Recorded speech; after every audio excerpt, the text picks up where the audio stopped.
Aku ceraikan suamiku yang kejam terhadap ibuku saat aku jadi TKW. Assalamualaikum warahmatullahi wabarakatuh. Halo Bunda sahabat Ainun. Semoga Bunda semuanya dalam keadaan sehat dan selalu bahagia ya. Kali ini Ainun akan membawakan cerita tentang Fitri. Seorang wanita tangguh dan pekerja keras. Dan suaminya Agus adalah suami yang baik dan bertanggung jawab. Namun, Agus beranjak berubah saat Citra memutuskan untuk kerja ke luar negeri, dan di rumah ada ibunya Fitri, yaitu Ibu Yani, yang Fitri sangat percaya akan dirawat oleh Agus dengan penuh kasih sayang. Namun semua berubah saat Sebelum Ainun lanjut, absen dulu yuk Bunda dari kota mana saja? Dan buat yang sudah like, komen dan subscribe semoga rezekinya dilancarkan ya. Yuk, langsung saja kita mulai kisahnya. Hujan tipis menyelimuti pagi itu, membasahi genting rumah-rumah sempit di gang kecil kawasan Cibinong. Suara adzan subuh yang baru saja berlalu masih menggema samar ketika Fitri berdiri di depan kompor tua, mengaduk bubur untuk ibunya. Aroma kaldu ayam menyebar perlahan di udara lembab yang menggantung di dapur mungil mereka. Pagi ini berbeda. Ada suasana yang tak biasa, sebuah kegelisahan yang disembunyikan dalam diam. Fitri, perempuan berusia 32 tahun itu, tampak lebih sibuk dari biasanya. Di dapur, ia memastikan semua bahan makanan cukup untuk seminggu ke depan. Di ruang tengah, koper besar sudah terisi penuh, ditutup rapi dengan gembok angka, dan ditaruh di samping tas kecil berisi dokumen penting. Paspor, kontrak kerja, serta foto ibunya yang akan ia simpan dalam dompet selama berada jauh di negeri orang. Ibu, sarapan dulu ya. Buburnya masih panas. Fitri menghampiri sosok renta yang duduk di kursi kayu dekat jendela. Yani, ibunya, menyambutnya dengan senyum yang dipaksakan. Wajahnya menua terlalu cepat sejak stroke ringan 2 tahun lalu melemahkan separuh tubuhnya. Yani menyuapkan bubur perlahan. Tangannya gemetar, tapi matanya tak lepas dari wajah Fitri. Kamu yakin mau ninggalin ibu? Enduk? Suara Yani lirih, nyaris tertelan rintik hujan di luar. Fitri menelan ludah. Bukan karena tak yakin, tapi karena perasaan bersalah itu selalu hadir setiap kali ia menatap wajah ibunya. Namun, pilihan sudah diambil. Tiket pesawat ke Taipei sudah dibeli. Agen penyalur tenaga kerja sudah menunggu di bandara. Fitri nggak ninggalin ibu, Bu. Fitri cuma mau berjuang. Biar nanti kita bisa hidup lebih layak. Rumah ini udah mulai lapuk, atap bocor, dan ibu harus punya kamar yang nyaman. Di sana, Fitri bakal kerja keras. Kalau bisa, 2 tahun aja. Setelah itu, kita tinggal di rumah yang lebih baik. Yani terdiam. Ia tahu semua itu benar. Tapi ia juga tahu, tak ada yang lebih menyakitkan daripada ditinggalkan, meski untuk kebaikan. Sejak suaminya meninggal, Yani hanya bergantung pada anak semata wayangnya itu. Setiap malam, Fitri menyisir rambutnya, mengoles minyak kayu putih ke kakinya, memijat tangannya yang pegal. Semua itu akan hilang mulai malam ini. Dari dalam kamar, terdengar suara batuk Agus, suami Fitri. Lelaki itu baru saja keluar dari kamar dengan rambut aut-autan, masih mengenakan kaos oblong dan sarung. Tanpa menyapa, ia langsung menuju dapur dan membuka kulkas. Ini telur terakhir ya? Tanyanya sambil menunjuk rak telur yang kosong. Iya, Gus. Nanti aku beliin dulu sebelum berangkat, jawab Fitri, berusaha ramah. Agus mendengus, menutup kulkas, dan menyalakan rokok. Asap pertama yang mengepul membuat Yani batuk keras. Mas, jangan di sini dong. Ibu nggak tahan asap rokok, tegur Fitri. Agus menatapnya malas, lalu berjalan keluar menuju teras. Ia duduk di sana, melamun sambil memainkan ponsel. Fitri melirik ibunya. Tatapan mereka bertemu. Yani tidak bicara apa-apa, tapi sorot matanya menyiratkan keraguan, sebuah firasat yang tak bisa dijelaskan. Apa Agus bisa jaga ibu? Pikir Fitri. Dia memang kadang cuek, Tapi dia bukan orang jahat, kan? Menjelang siang, mobil agen penyalur sudah tiba. Fitri memeluk ibunya erat, nyaris tak sanggup melepaskan pelukan itu. Di pelataran rumah, koper telah dimasukkan ke bagasi. Bu, Fitri titip diri ibu ya. Nanti tiap bulan Fitri kirim uang. Jangan khawatir soal makan, obat, semua Fitri tanggung. Dan Mas Agus juga janji, kan Mas? Fitri melirik Agus yang berdiri dengan tangan di saku celana. Agus mengangguk pendek. Tenang aja. Aku jaga ibu kayak ibuku sendiri. Kamu tinggal kerja aja yang bener. Kata-kata itu cukup untuk membuat Fitri tersenyum. Meski samar. Ia tak tahu apakah Agus sungguh akan menepati janjinya. Tapi ia ingin percaya. Yani menggenggam tangan anaknya. Jangan lupa sholat, Enduk. Jangan terlalu percaya sama orang. Termasuk sama suamimu sendiri. Fitri tercenung. Maksud ibu? Sudahlah. Ibu hanya ingin kamu hati-hati. Dunia di luar sana tak seaman rumah kita yang reot ini. Mobil melaju, meninggalkan gang kecil yang sempit dan penuh genangan. Fitri menoleh ke belakang, melihat rumahnya semakin mengecil, lalu hilang dari pandangan.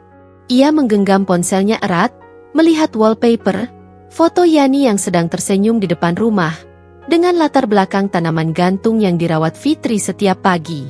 Sebentar saja, Bu. Nanti Fitri pulang bawa bahagia, gumamnya.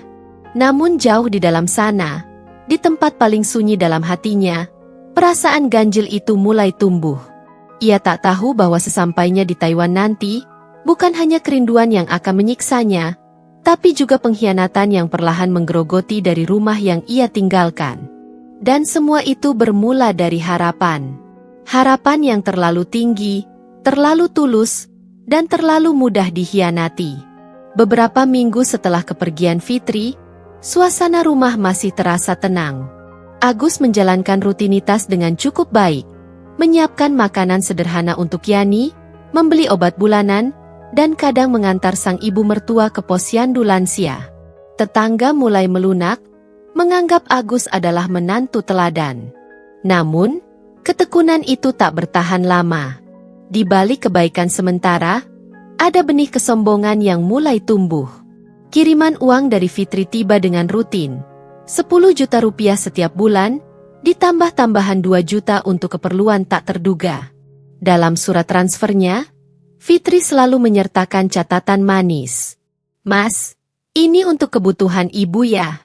Tolong beli buah segar dan vitamin seperti yang dokter anjurkan.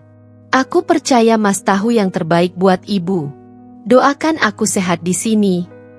Awalnya, Agus benar-benar menggunakan uang itu sesuai permintaan. Namun setelah bulan ketiga, ia mulai merasa lain. Rasanya seperti uang itu miliknya. Bukankah ia yang menanggung beban menjaga mertua yang sakit-sakitan?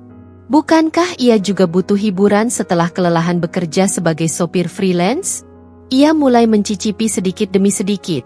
Membeli rokok impor, sesekali nongkrong di kafe, lalu mencoba hiburan malam bersama teman lamanya. Cuma 200 ribu. Masih banyak buat belanja ibu, katanya pada diri sendiri. Tapi 200 menjadi 500, lalu 1 juta, dan kemudian Agus tak lagi mencatat pengeluaran. Ia mulai jarang pulang. Awalnya setiap malam, lalu hanya 3 kali seminggu. Kadang hanya menitipkan makanan instan atau membeli nasi bungkus dan menyuruh tetangga sebelah mengantarkan ke Yani. Yani merasakan perubahan itu, namun tak berani berkata banyak. Tubuhnya lemah, dan ia hanya bisa mengandalkan tongkat dan semangatnya untuk bertahan. Sesekali ia menangis dalam diam, menatap foto Fitri yang tergantung di dinding, membayangkan pelukan hangat anaknya yang tak lagi bisa ia sentuh. Suatu malam, setelah 2 hari tak pulang, Agus datang dalam keadaan mabuk.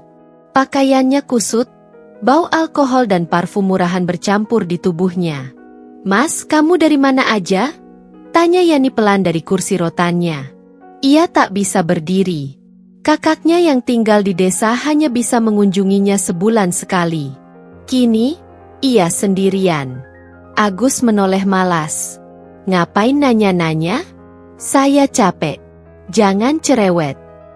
Yani terdiam. Rasa nyeri menjalar di dadanya. Bukan karena sakit fisik, tapi karena luka yang merambat dari hati. Agus yang dulu, lelaki yang pernah membopongnya ke rumah sakit saat stroke pertama, sekarang menatapnya seperti beban. Beberapa hari kemudian, saat Agus menghitung sisa uang di dompet, ia mengeluh dalam hati. Uang segini nggak akan cukup kalau tiap bulan harus beli ini itu buat si tua itu. Saya juga butuh hidup. Masih muda, masa harus ngurusin orang sakit terus? Pemikiran itu membuncah dan membentuk keputusan paling kejam dalam hidupnya. Pagi itu, Agus mengajak Yani keluar. Ia bilang, ada pemeriksaan kesehatan gratis dari kelurahan. Yani, yang polos dan selalu percaya, menurut saja. Ia berganti baju terbaiknya, menata jilbab, dan tersenyum kecil. Hatinya senang, berpikir mungkin Agus mulai kembali memperhatikannya. Mobil melaju jauh, meninggalkan gang kecil tempat mereka tinggal. Yani tak menyadari bahwa mereka menuju keluar kota. Setelah lebih dari 1 jam, mobil berhenti di halaman bangunan bertuliskan, Panti Sosial Tresna Werda Harapan Mulia. Yani memicingkan mata. Mas, ini bukan puskesmas. Agus turun dari mobil, membuka pintu penumpang, dan tersenyum palsu. Bu, ini tempat perawatan. Di sini ibu bisa dirawat lebih baik. Ada perawat, ada dokter. Biar ibu lebih nyaman daripada di rumah. Yani tertegun. Tapi, ibu pengin di rumah. Ibu bisa sendiri. Asal mas masih bantu beli obat. Agus menghela napas keras. Bu, saya sibuk kerja. Nggak bisa jagain ibu terus. Di sini semua lengkap. Fitri juga pasti setuju. Nanti saya kasih kabar ke dia. Yani mencengkeram tangan pintu mobil, menolak turun. Air matanya mengalir tanpa suara. Fitri, pasti nggak setuju. Mas, jangan bohongi anak saya. Agus menarik napas panjang. Udah, Bu. Jangan bikin repot. Saya titipkan ibu baik-baik. Di sini nggak buruk, kok? Ia akhirnya memanggil 2 petugas panti. Dengan lembut tapi tegas, mereka membantu menurunkan Yani. Perempuan tua itu hanya bisa menangis tanpa suara. Tubuhnya gemetar, hatinya hancur. Agus tak menoleh ke belakang saat pergi. Ia tak ingin melihat mata itu. Mata yang dulu menyayanginya seperti anak kandung, kini menatapnya seperti orang asing. Hari-hari di panti jompo berjalan pelan untuk Yani. Ia lebih sering duduk di pojok, menatap jendela. Tak ada kabar dari Fitri, karena Agus sengaja memblokir semua akses komunikasi. Ia menyembunyikan kenyataan, dan tetap mengirimkan foto-foto rumah kosong dengan caption. Ibu sehat. Tadi baru makan soto, katanya enak. Ini fotonya pas lagi tidur. Padahal yang tertidur di ranjang itu hanyalah boneka kain tua dan bantal yang ditutupi selimut. Fitri percaya. Ia selalu percaya. Dan itu yang membuat pengkhianatan ini semakin gelap, semakin dalam. Yang tak Agus tahu adalah bahwa sekuat-kuatnya kebohongan, waktu akan membuka semuanya. Entah lewat satu panggilan tak terduga, atau mimpi buruk yang terlalu nyata. Matahari pagi menyusup lewat kisi-kisi jendela, mengukir bayangan samar di lantai kusam ruang asrama panti jompo. Suara televisi dari ruang tengah menggema, menyiarkan sinetron pagi yang ceritanya berulang dari tahun ke tahun. Namun di pojok ruangan, duduklah Yani, diam, memandangi pohon mangga di luar jendela dengan tatapan kosong. Sudah hampir 2 bulan sejak Agus membawanya ke tempat ini. 2 bulan yang terasa lebih panjang daripada 2 dekade menjadi janda. Waktu di panti seolah tak berjalan. Hari dan malam saling meniru. Bangun, makan, duduk, menatap jendela, dan menanti. Hanya menanti, entah apa. Panti itu memang tak menyeramkan secara fisik. Bangunannya bersih, cat tembok masih utuh, dan ada beberapa petugas muda yang tersenyum di hadapan tamu. Tapi di balik senyum itu, ada sistem yang sunyi dan bengis. Terutama bagi penghuni yang tak punya siapa-siapa, atau lebih tepatnya, yang dianggap tak punya siapa-siapa. Yani termasuk dalam kategori itu. Ia datang tanpa kartu jaminan sosial, tanpa surat rujukan pemerintah. Hanya surat titipan dan amplop dari anak menantu, yang setelah menyerahkan segepok uang sumbangan awal, tak pernah terlihat lagi. Tidak ada nomor keluarga yang bisa dihubungi, karena semua dikendalikan Agus. Fitri tak pernah tahu ibunya ada di sini. Dan di dunia yang seharusnya menjadi tempat istirahat bagi jiwa-jiwa renta, Yani menemukan kenyataan pahit. Awalnya ia masih bisa beradaptasi. Ia mencoba tersenyum pada penghuni lain, ikut senam pagi meski tubuhnya gemetar, dan membaca Al-Quran setiap malam dengan suara lirih. Tapi perlahan, ada jarak yang terbentuk. Beberapa penghuni menghindarinya, tak suka dekat-dekat. Petugas menyindirnya sebagai pendatang gelap. Kita di sini bukan penampung buangan keluarga, bisik salah satu suster muda saat mengganti sprei ranjang Yani dengan kasar. Pagi itu, saat ia meminta tambahan air hangat untuk minum obat, salah satu perawat melirik sinis. Air hangat? Habisnya nanti minta kopi, minta roti, minta pulang. Mau dilayani kayak ratu. Yani hanya menunduk. Tangannya gemetar menggenggam gelas plastik. Ia tak menjawab, tak melawan. Di dalam hatinya, ia hanya mengulang kalimat. Sabar, Yan. Demi anakmu. Demi Fitri. Suatu hari, seorang petugas bernama Lastri, perempuan separuh baya dengan wajah kaku dan suara cempreng, menyiram lantai dekat ranjang Yani tanpa peringatan. Air membasahi selimut Yani yang diletakkan di lantai. Jangan taruh barang sembarangan. Ini bukan rumah kamu. Ini tempat umum. Yani meminta maaf sambil membenahi selimutnya dengan tangan gemetar. Maaf, Bu. Saya tadi lupa naikin. Lastri menyeringai. Biar kamu belajar. Di sini semua ada aturannya. Gak bisa manja terus kayak di rumah anakmu yang entah di mana sekarang. Seketika itu, dada Yani sesak. Bukan karena kata-katanya, tapi karena kebenaran yang tersembunyi di balik hinaan itu. Ya, dia sendiri. Dan dia pun mulai bertanya dalam hati, apakah benar aku sudah dibuang? Di waktu-waktu sepi, Yani selalu duduk di depan jendela. Tempat itu menjadi satu-satunya ruang di mana ia merasa sedikit hidup. Ia menatap langit, mencari bentuk awan yang menyerupai wajah Fitri. Ia membayangkan suara anaknya memanggilnya dari dapur, atau tangan hangat Fitri menyuapi bubur sambil bercanda. Kadang, ia mencoba bicara sendiri, seolah Fitri sedang duduk di sebelahnya. Endok, kamu sehat? Kerjaannya nggak berat, ya? Di sana cuaca dingin? Jangan lupa bawa jaket. Ibu kangen. Nah, tapi ibu baik-baik aja di sini. Kemudian matanya berkaca-kaca.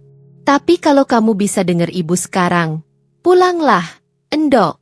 Jangan biarkan ibu mati di tempat asing ini. Waktu berjalan lambat.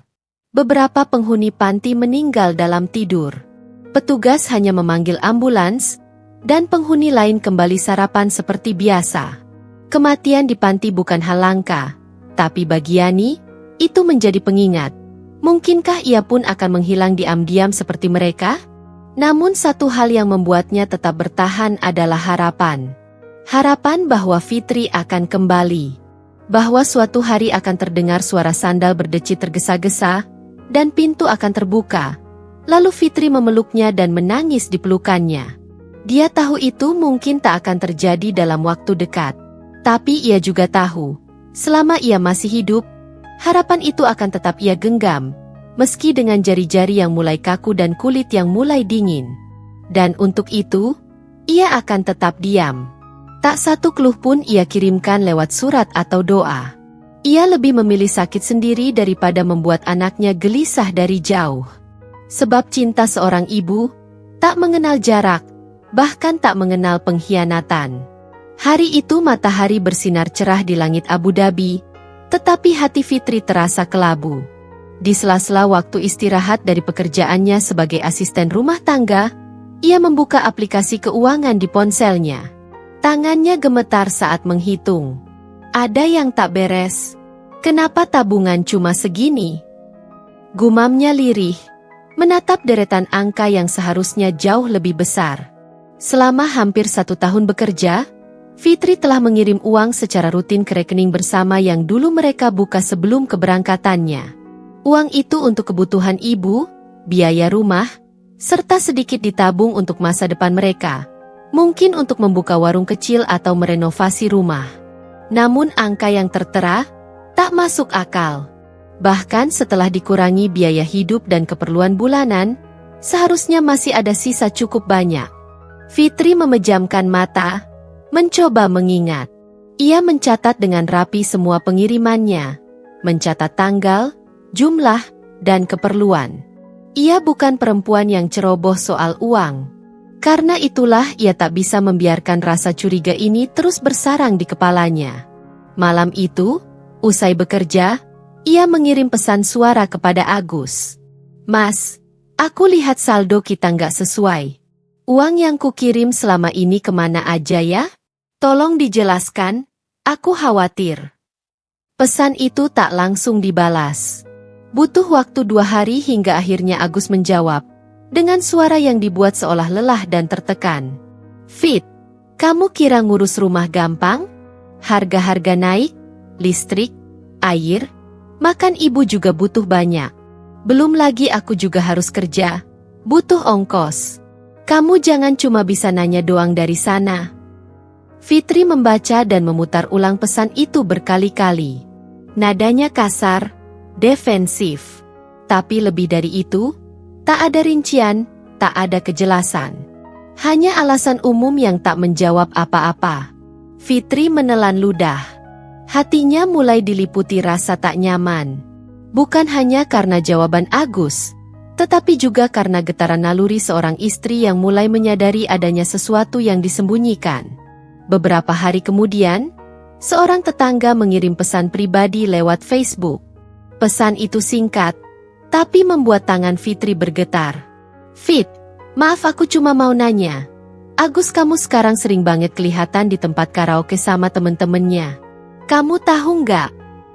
Fitri tak langsung membalas. Matanya menatap layar lama. Lalu perlahan, air mata mulai mengalir tanpa suara. Sementara itu, di kota kecil di pinggiran Jawa Tengah, Agus duduk santai di sofa empuk salah satu ruang karaoke VIP. Di sekelilingnya, lampu-lampu berpendar warna-warni, musik dangdut remix menggema di telinga, dan 2 wanita pemandu lagu tertawa di sebelahnya. Di atas meja, botol-botol minuman ringan dan rokok berserakan. "Mas Agus, mau tambah lagu? Lagu cinta-cintaan? Tuh, cocok buat mas yang lagi ditinggal istri kerja jauh," goda salah satu wanita sambil menyodorkan mikrofon. Agus hanya tertawa, menyeringai lebar. Tangannya yang kini dihiasi jam tangan mahal hasil belanja online memeluk salah satu wanita di sebelahnya. "Biarin. Istriku kerja buat aku, masa aku nggak boleh seneng-seneng?" Uangnya mengalir deras seperti air di keran rusak. Ia membeli baju baru, sepatu bermerek, bahkan motor metik terbaru dengan sistem kredit menggunakan nama kerabatnya. Ia bilang pada orang-orang, hidup itu dinikmati, bukan diratapi. Namun tak semua orang buta. Beberapa tetangga mulai bergosip, heran melihat perubahan drastis Agus yang dulu sederhana, kini seperti juragan dadakan. Tapi setiap kali mereka bertanya, Agus hanya menjawab enteng, "Rezeki lancar aja. Fitri pinter cari duit, masa aku nggak boleh nikmatin?"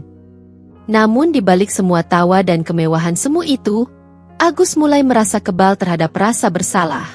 Ia menganggap dirinya berhak atas semua uang itu. Toh, dialah yang tinggal di rumah, yang mengurus ibu mertuanya, dan menunggu Fitri pulang. Dalam pikirannya, ia bukan pencuri, hanya mengambil hak yang seharusnya sudah menjadi miliknya. Sementara itu, Fitri tak bisa tidur. Di malam yang sunyi, ia menggulir layar ponselnya, membaca ulang semua chat dengan Agus, membuka rekaman pengiriman uang satu persatu. Ia mencoba memahami, tapi tak ada logika yang bisa menjelaskan kemana semua uang itu pergi. Ia mencoba menelepon ibunya, tapi tak pernah diangkat. Agus berdalih, ibu lagi sakit, susah diajak bicara. Atau, lagi di rumah tetangga, bantu-bantu. Tapi hati Fitri tak bisa dibohongi lagi. Terlalu banyak ketidaksesuaian. Terlalu banyak jeda antara pertanyaan dan jawaban. Dan terlalu sedikit cinta yang ia rasakan dari nada bicara Agus. Ia menggenggam ponselnya erat-erat. Di dalam hatinya, tumbuh niat baru. Ia harus mencari tahu kebenaran, meski harus dari ribuan kilometer jauhnya. Ia tak bisa lagi hanya menjadi wanita yang bekerja dan percaya. Karena saat uang menguap tanpa jejak, bukan hanya harta yang hilang, tapi juga kepercayaan, harga diri, dan mungkin cinta. Sore itu, Fitri sedang mengepel lantai ruang tamu majikannya. Tangannya bergerak otomatis, tapi pikirannya jauh mengembara. Sejak beberapa bulan terakhir, hatinya diliputi gelisah yang tak bisa ia redam. Ia merasa seperti tenggelam dalam lautan kecurigaan, tapi tak tahu arah untuk berenang menuju kebenaran. Layar ponselnya tiba-tiba menyala. Ada pesan masuk dari seseorang yang tak ia kenal. Nama akunnya hanya Susterel, tanpa foto profil. Awalnya Fitri hendak mengabaikan, tapi judul pesannya membuat jantungnya berdegup tak karuan. Maaf, saya ingin bicara tentang Ibu Yani. Tolong jangan abaikan pesan ini. Fitri terpaku. Tangannya bergetar saat membuka isi pesan. Mata Fitri membacanya perlahan. Hati-hatinya runtuh kata demi kata. Saya perawat di sebuah panti jompo. Sudah beberapa bulan ini saya merawat Bu Yani. Beliau sangat lemah dan sering murung. Selalu menyebut nama Anda, Fitri, dan bertanya kenapa anaknya tak pernah menghubungi. Beliau bilang terakhir kali melihat Anda sebelum keluar negeri. Dan setelah itu tak tahu mengapa tiba-tiba ia dibawa ke sini. Kami tidak punya kontak keluarga. Tapi saya menemukan nama Anda di dompet kecil Bu Yani. Tolong, cari tahu. Beliau sangat rindu dan seperti kehilangan harapan. Dunia terasa berguncang. Fitri menjatuhkan alat pel, terduduk di lantai yang masih basah, dan menahan napas. Pesan itu terasa seperti tamparan paling menyakitkan dalam hidupnya. Ibunya di panti jompo, tanpa kabar, tanpa izin. Selama ini ia percaya ibunya aman di rumah. Ia percaya Agus merawatnya dengan baik. Ia percaya setiap rupiah yang ia kirim digunakan untuk kebutuhan sang ibu. Namun kenyataan menghantam keras dan kejam. Agus telah berbohong. Bukan hanya soal uang, tapi juga tentang keberadaan orang yang paling Fitri cintai. Dengan tangan gemetar, ia membalas pesan itu. Hanya satu kalimat. Di mana lokasi panti itu? Saya ingin bicara dengan ibu saya. Sekarang.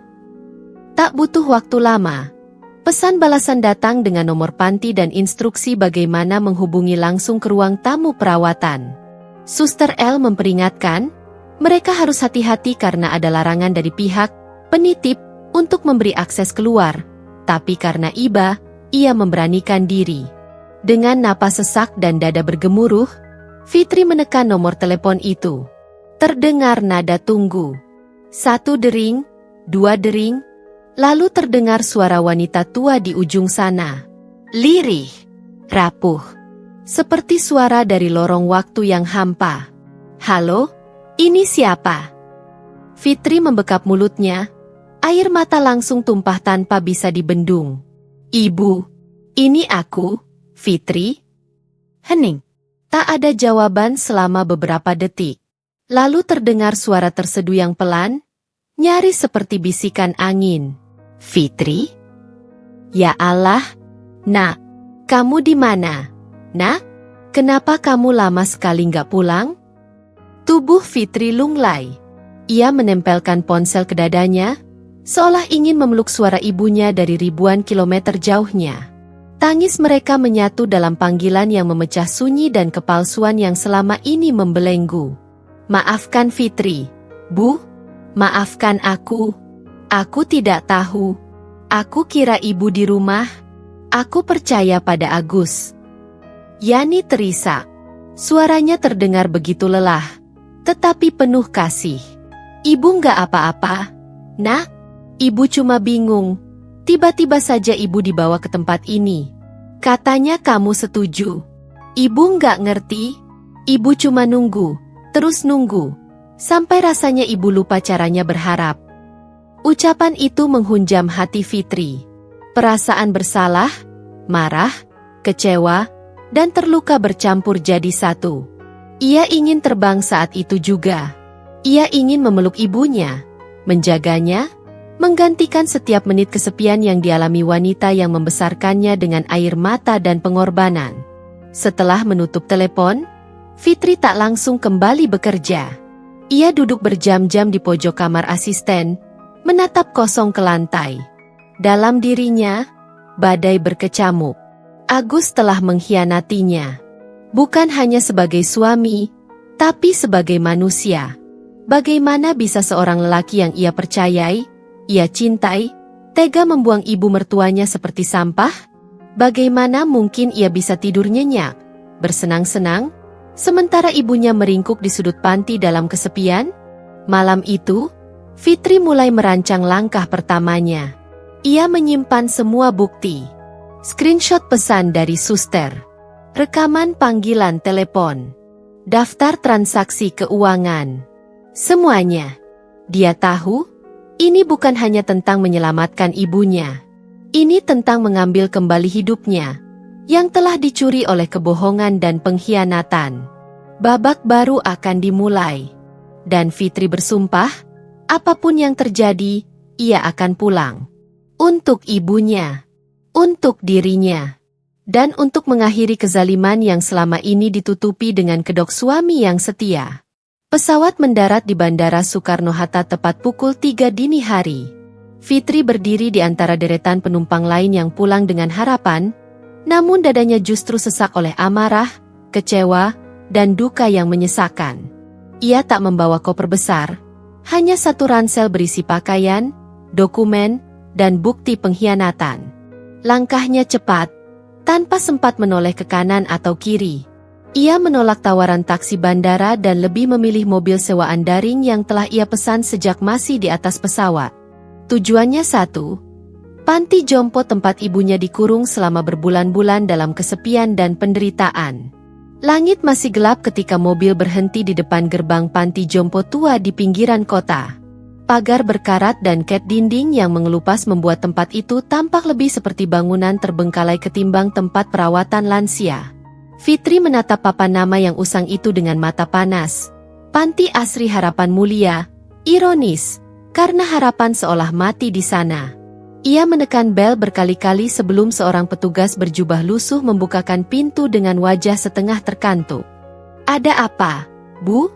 tanyanya malas. "Saya anak dari Ibu Yani. Saya mau bertemu sekarang juga. Atau saya telepon polisi." Nada Fitri tegas dan bergetar. Petugas itu mendelik, tapi akhirnya mundur tanpa berkata banyak. Fitri melangkah masuk. Bau kapur barus yang menyengat bercampur aroma pengap menyambutnya. Lampu-lampu remang, beberapa lansia terduduk di kursi roda di lorong, memandang kosong ke dinding. Fitri bergegas mengikuti suster berjilbab yang rupanya adalah Suster L, perempuan yang telah membuka jalan bagi kebenaran. "Ruangan Ibu Yani di ujung lorong, kamar 7, bisiknya lirih. "Saya minta maaf. Saya tidak bisa bantu banyak selama ini." Fitri menggenggam tangannya erat. "Tanpa pesanmu, aku mungkin takkan pernah tahu." Langkah Fitri terhenti di depan pintu kamar 7. Tangannya gemetar saat memutar knopnya. Saat pintu terbuka perlahan, waktu seolah berhenti. Di dalam ruangan sempit berbau lembab itu, Seorang wanita tua terbaring di ranjang besi. Tubuhnya kurus, kulitnya pucat. Ada memar ungu di lengannya. Di sudut bibirnya masih tampak goresan luka yang belum sembuh. Rambutnya memutih seluruhnya. Napasnya terdengar berat namun berirama. Fitri berdiri kaku di ambang pintu. Air matanya jatuh sebelum ia sempat berkata apa-apa. "Ibu," bisiknya. Yani membuka mata perlahan. Butuh beberapa detik sebelum matanya yang sayu itu menangkap sosok Fitri yang berdiri di sana. Dan saat itu terjadi, air mata pun luruh dari matanya yang sudah renta. "Fitri, kamu pulang," gumamnya, nyaris tak terdengar. Fitri berlari ke sisi ranjang. Ia duduk di lantai dan meraih tangan ibunya, lalu mengecupnya berulang-ulang dengan isak tangis yang tak bisa ia tahan. "Maafkan aku, Bu, maafkan aku. Aku bodoh, aku buta, aku percaya pada orang yang salah." Yani tak menjawab. Ia hanya mengelus kepala anaknya yang bersimpuh di pangkuannya. Seperti dulu ketika Fitri masih kecil dan terjatuh karena belajar berjalan. Tapi kini, luka mereka jauh lebih dalam. Tak butuh waktu lama bagi Fitri untuk membawa ibunya keluar dari sana. Ia menandatangani dokumen pemindahan pasien dengan tangan gemetar, menggenggam tas kecil milik ibunya yang sudah reyot, lalu membantu mengangkat tubuh ringkih itu ke kursi roda. Seorang satpam sempat melarang karena belum ada persetujuan dari pihak penitip. Namun Fitri menunjukkan surat kuasa penuh dan identitas. "Aku anak kandungnya, dan aku berhak membawanya keluar dari tempat neraka ini," tegasnya.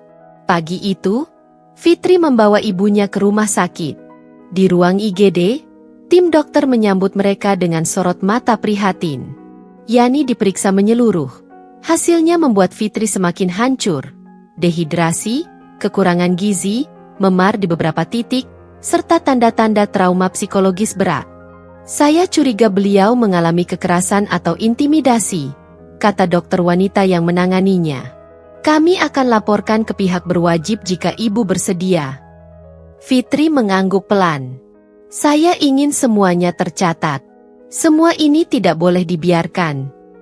Ia duduk di sisi ranjang ibunya yang kini dipasang infus.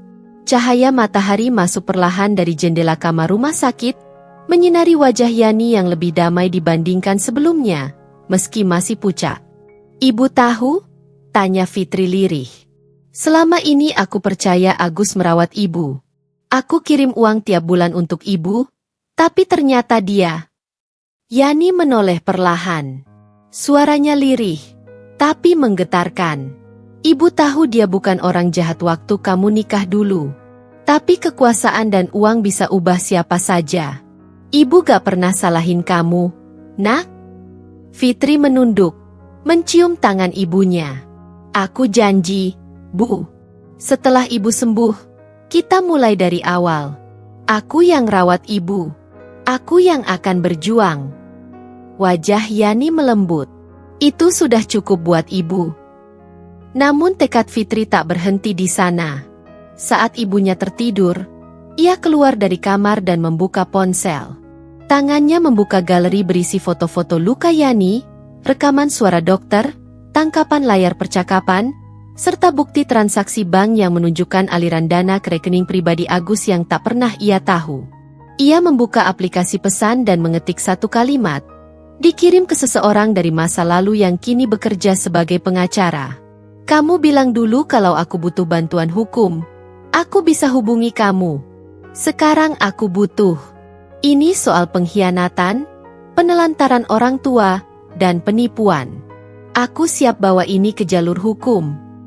Ia menatap layar lama. Jari-jarinya mengepal. Perjuangan belum selesai.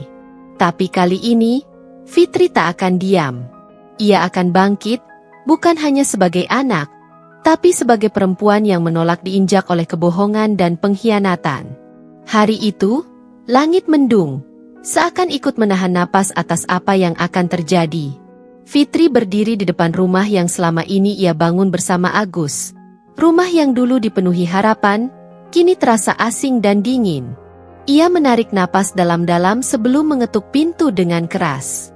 Suara ketukan itu seperti palu godam, menggema di dinding-dinding rumah yang sunyi. Tak lama kemudian, pintu dibuka oleh Agus yang mengenakan kaos lusuh dan mata mengantuk. Wajahnya kaget seketika melihat perempuan yang berdiri di hadapannya. Istrinya, yang seharusnya masih berada di luar negeri. Fitri? Katanya terbata. Fitri menatapnya tajam. Tak ada pelukan. Tak ada air mata bahagia. Hanya sorot mata yang membakar. Masih ingat siapa aku? Agus menelan ludah. Tentu, kamu.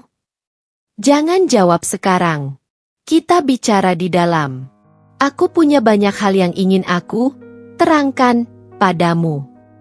Agus mengangguk pelan, mencoba tetap tenang, walau jelas ada kegelisahan dalam gerak tubuhnya.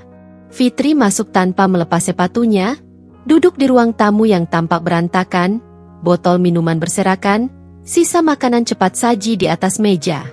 Bahkan aroma rumah ini sudah tak seperti rumah yang ia tinggalkan dulu. Mana ibu? Tanya Agus pelan, mencoba mengulur. Fitri mengangkat ponselnya dan menekan tombol pemutar video.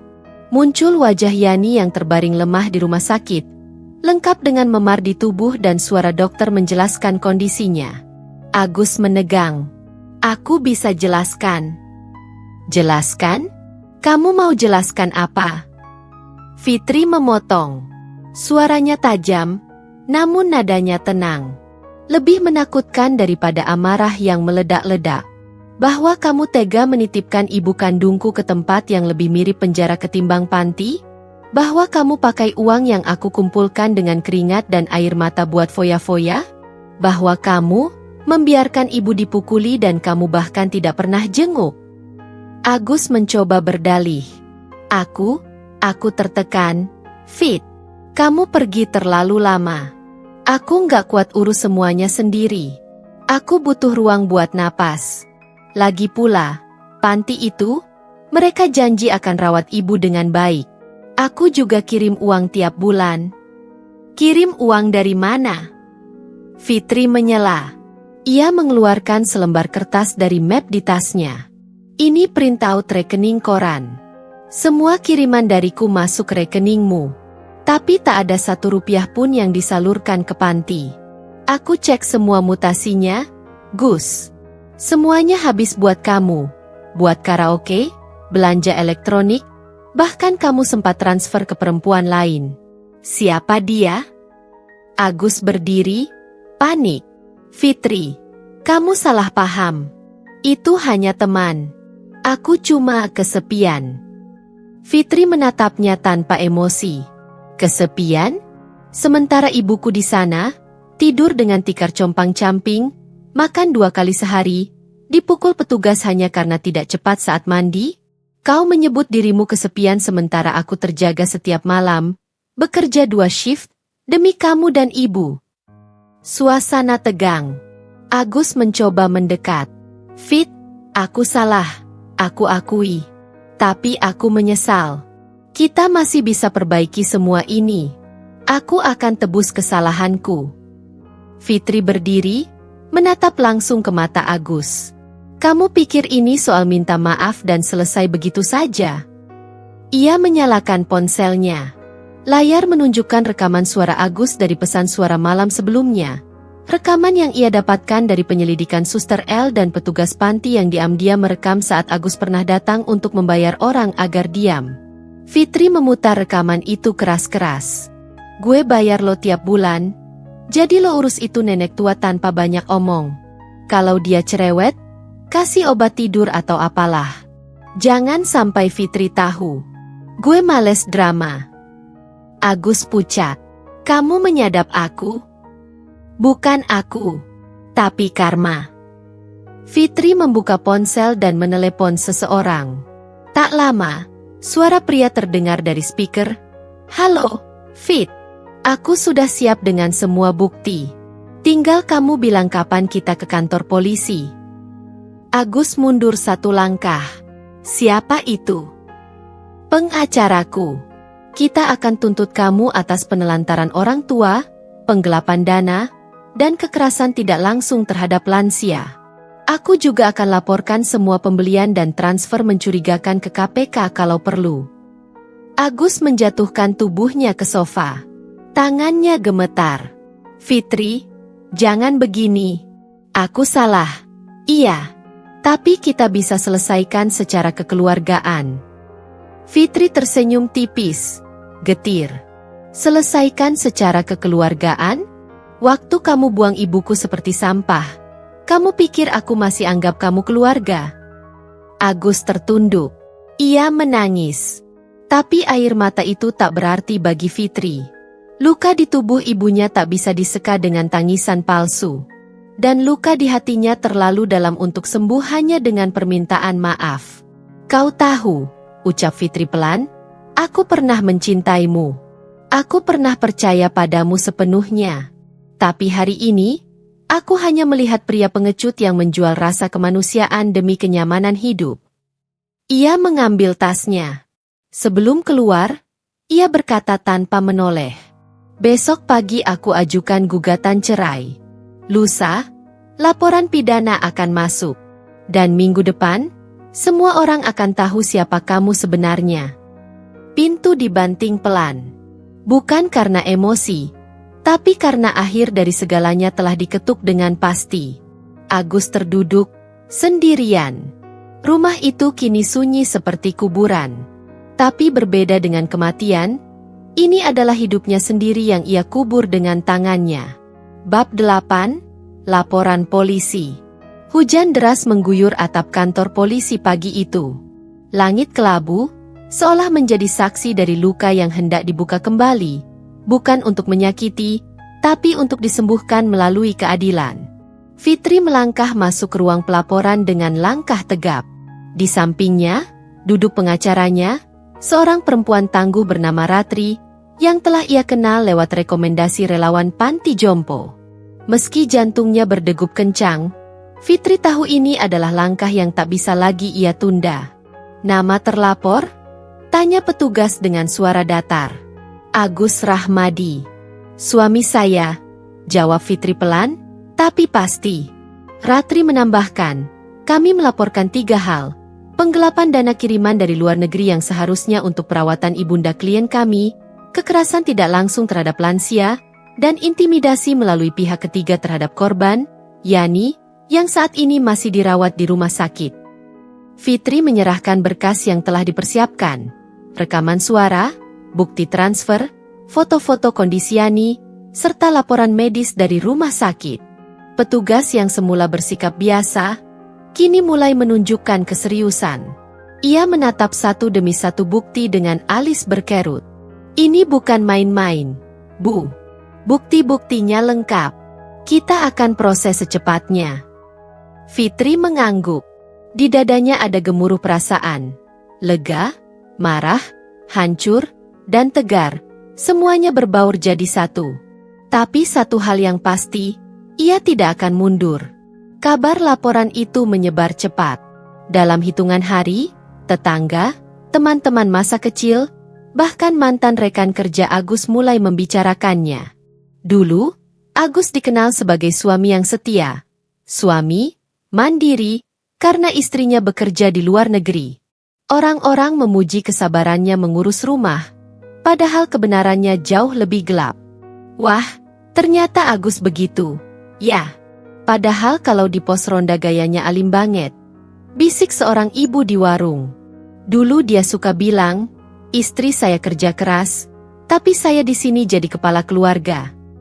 Pantas sering gonta-ganti motor dan belanja online mahal. Sahut yang lain. Agus, yang biasanya berjalan dengan dada membusung di lingkungan RT, kini menghindari keluar rumah. Ia bahkan beberapa kali ditegur oleh tetua kampung yang dulu sangat menghormatinya. Kamu sudah keterlaluan, Gus. Kami kira kamu menjaga mertua dengan baik. Ternyata malah kamu yang jadi biang malunya kampung, kata Pak RW saat Agus dipanggil ke balai warga. Wajah Agus muram. Tak ada lagi senyum sombong di wajahnya. Rumahnya kini sunyi, pintu selalu tertutup rapat. Pesan-pesan dari keluarganya berdatangan, ada yang memohon agar Fitri berbesar hati, dan Jangan mempermalukan keluarga sendiri. Tapi Fitri tahu, diam hanya akan memperpanjang luka. Proses hukum berjalan lambat tapi pasti. Agus dipanggil untuk memberikan keterangan. Di hadapan penyidik, ia berusaha mengelak dan memutar balik fakta. Saya nggak pernah bermaksud menyakiti ibu mertua saya. Saya cuma kewalahan. Lagian, semua uang itu saya pakai juga buat kebutuhan rumah tangga. Tapi penyidik menimpalinya datar. Mas Agus, Anda beli sound system senilai 30 juta, motor baru, dan transfer ke seorang perempuan atas nama dia selama 6 bulan berturut-turut. Itu bukan kebutuhan rumah tangga. Itu gaya hidup. Agus terdiam. Keringat dingin mulai mengalir di pelipisnya. Sementara itu, Yani, yang sudah mulai pulih di rumah sakit, memberikan kesaksian dengan suara lemah. Saya tidak pernah dihubungi Fitri selama di sana. Saya pikir anak saya sudah lupa. Tapi ternyata, dia tidak tahu apa-apa. Dia pasti hancur waktu lihat saya begini. Air mata mengalir di pipi Yani. Fitri yang duduk di kursi tunggu hanya bisa menggenggam tangan ibunya erat. Sebagai bentuk janji, ibu tidak akan disakiti lagi. Aku akan lindungi ibu sampai napas terakhir. Beberapa minggu kemudian, surat penahanan sementara untuk Agus dikeluarkan.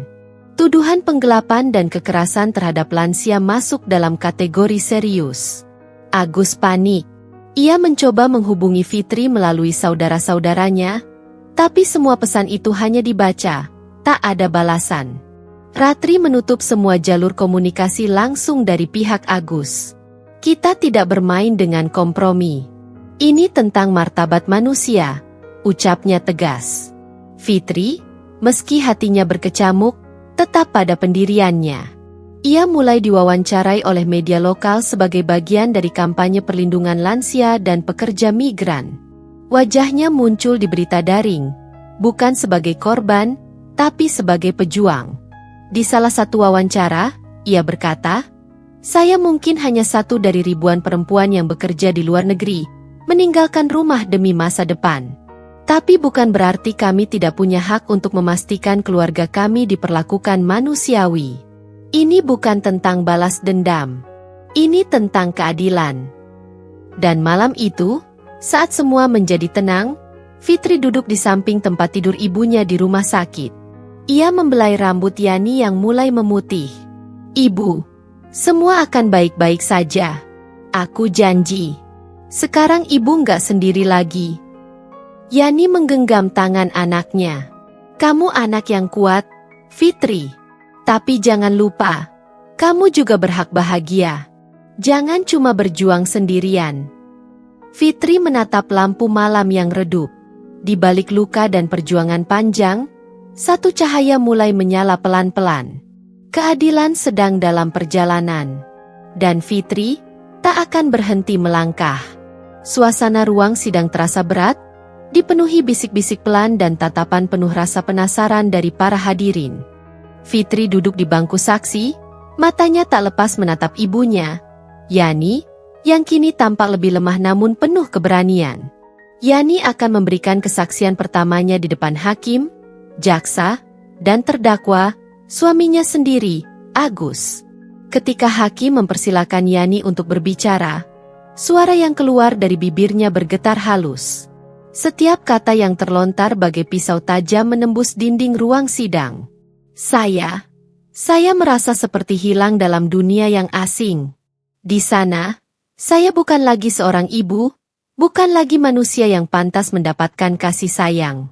Saya hanya seorang beban yang harus diurus dengan kasar dan dingin. Air matanya menetes, membuat seluruh ruangan terdiam. Banyak yang mulai mengusap mata, tersentuh oleh kesaksian seorang ibu tua yang disia-siakan. Saya sering menangis sendiri di malam hari. Ketika petugas memukul saya berusaha diam agar anak saya tidak tahu. Saya takut Fitri terluka jika ia tahu. Hakim yang duduk di depan memalingkan wajah sesaat, menyembunyikan kesedihan yang terlihat di matanya. Ada keheningan yang lama, seolah ia berusaha menyerap betul-betul setiap penderitaan yang diucapkan. Fitri meraih tangan ibunya erat. Tangannya bergetar, campur aduk antara kesedihan, kemarahan, dan tekad baja.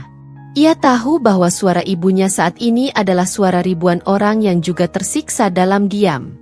Setelah Yani selesai, giliran jaksa membacakan kronologi kejadian yang didukung dengan bukti video rekaman, foto memar di tubuh Yani, serta laporan medis lengkap.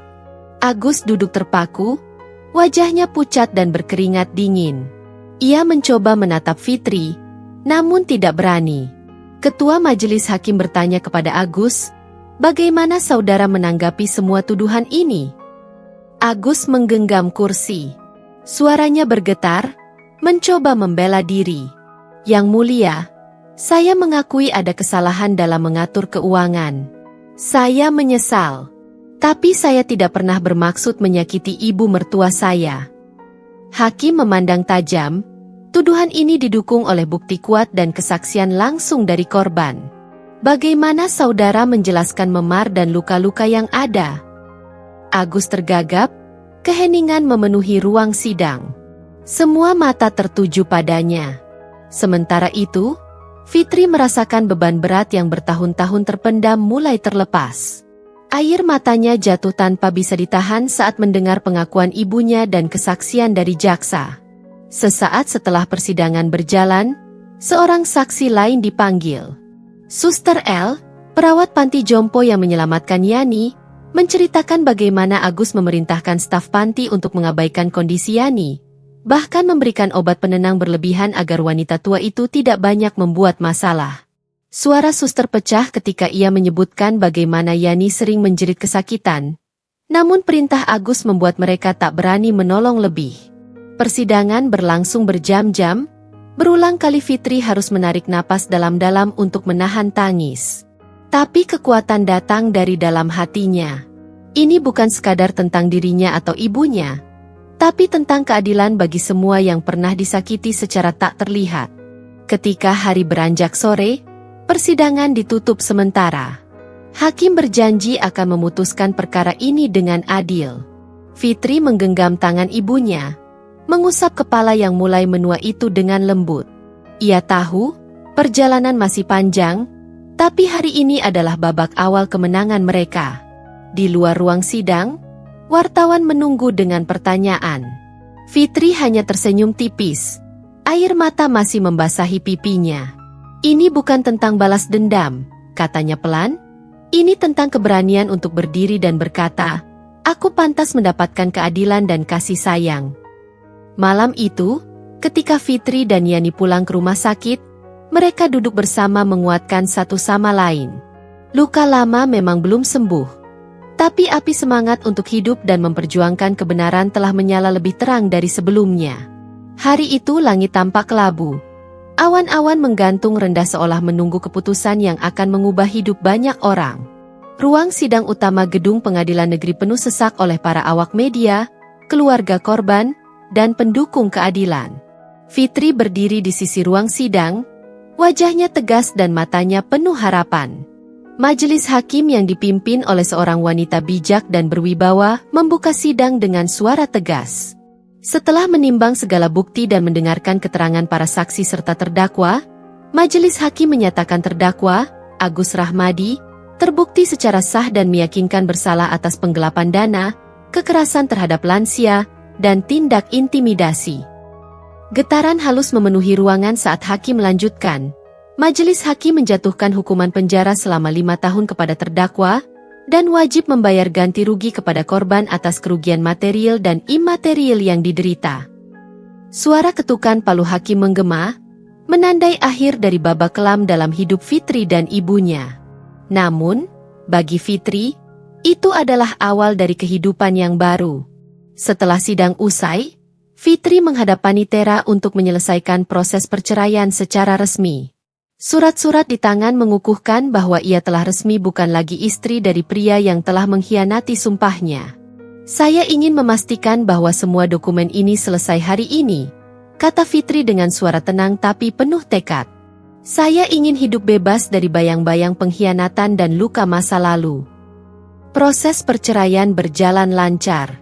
Ketika hakim mengucapkan putusan cerai, Fitri mengangguk pelan, membiarkan dirinya merasakan berat dan sekaligus ringan yang melanda hatinya. Di luar ruang sidang, wartawan menyorot wajahnya, berharap menangkap ekspresi marah atau sedih. Namun yang terlihat adalah ketegaran yang memancar jelas. Fitri menatap kamera, berkata dengan suara mantap, "Saya tidak lagi menjadi wanita yang menanggung semua sendiri tanpa suara.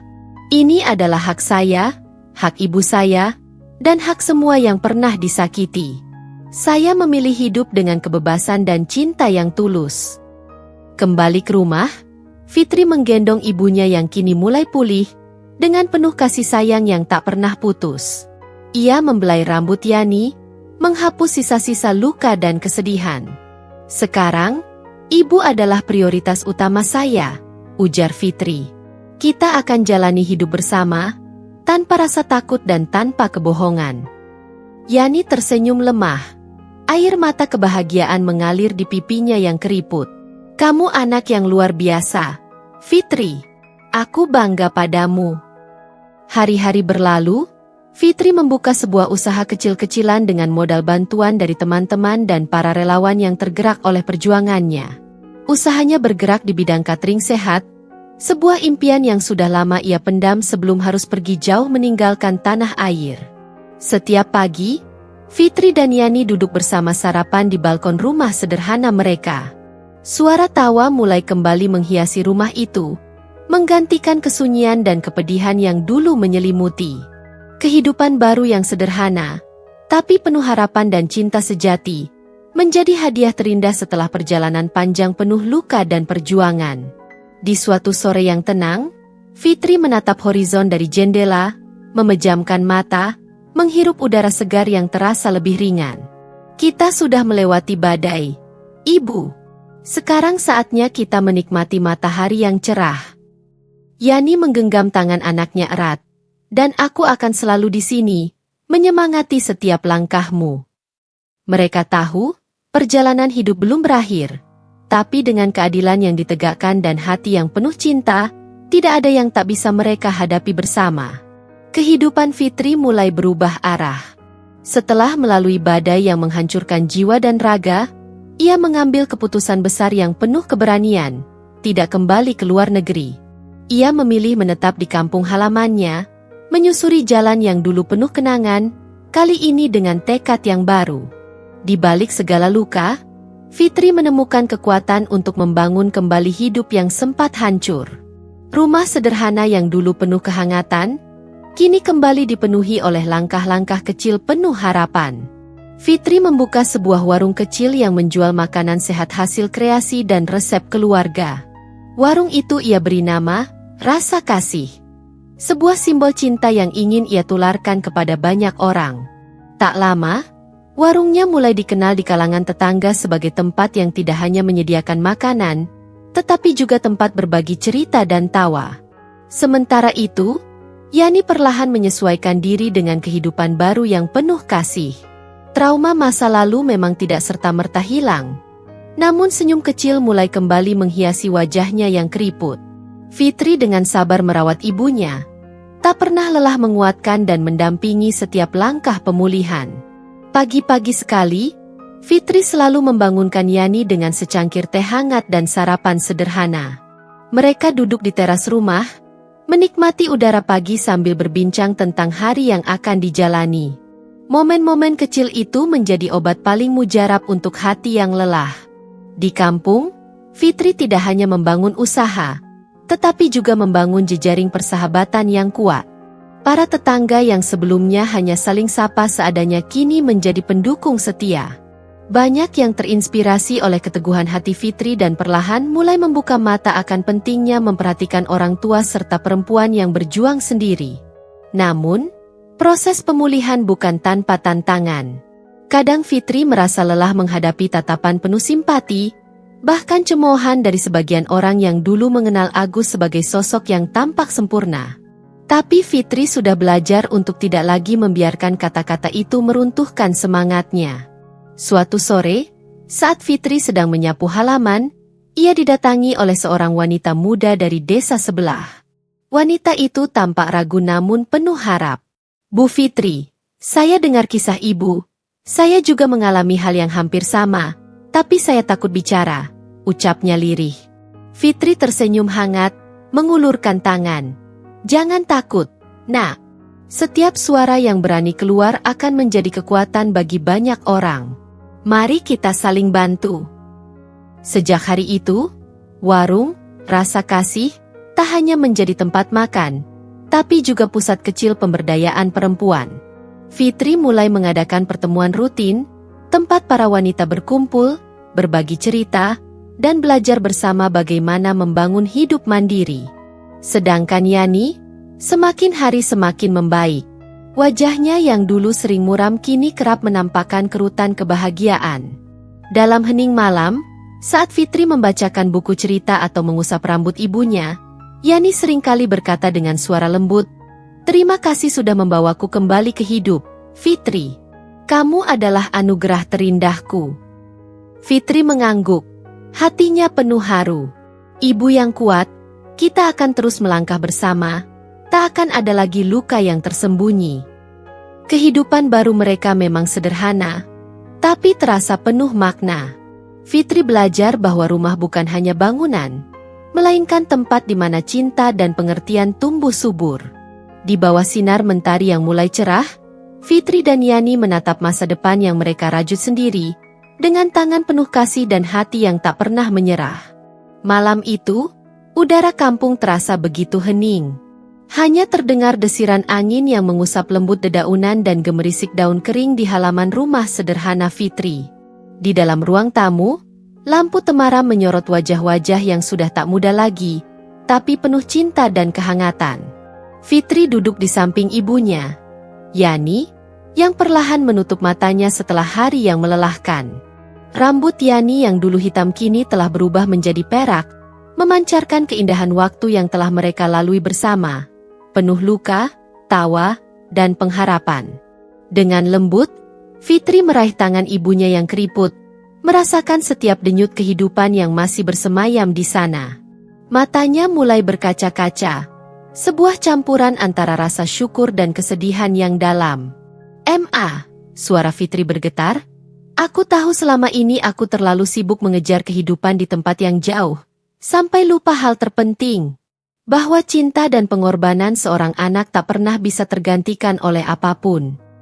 Ia mengusap lembut rambut ibunya, perlahan seperti ingin menyimpan setiap helai itu di dalam ingatannya.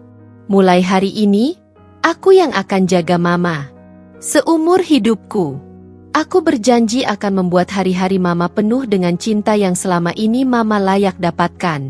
Bukan dengan kata-kata kosong atau janji-janji yang hampa, tapi dengan hati dan perbuatan. Yani membuka matanya, menatap anak perempuannya dengan penuh kebanggaan dan kasih sayang yang tak terhingga. Fitri, kamu adalah anugerah terbesar dalam hidupku. Aku mungkin tak bisa membalas semua yang sudah kamu lakukan, tapi aku selalu merasakan cinta dan pengorbananmu setiap hari. Suara Yani serak, menggema dalam sunyinya malam, membuat Fitri semakin teguh memeluk ibunya erat. Dalam pelukan itu, ada rasa damai yang tak bisa diungkapkan dengan kata-kata. Fitri mengerti sekarang, bahwa kebahagiaan sejati bukanlah tentang kemewahan atau status, tapi tentang kehadiran yang tulus dan cinta yang tak pernah luntur, walau badai kehidupan datang menghantam. Ia tahu, perjalanan mereka masih panjang, tapi dengan cinta sebagai landasan, tak ada yang tak bisa mereka lalui bersama. Di balik jendela, bulan bersinar lembut, menjadi saksi bisu cinta seorang anak yang rela melepas segala untuk menjaga cahaya hidup ibunya. Malam itu, di rumah sederhana itu, tidak ada lagi kesepian, hanya kehangatan cinta yang abadi.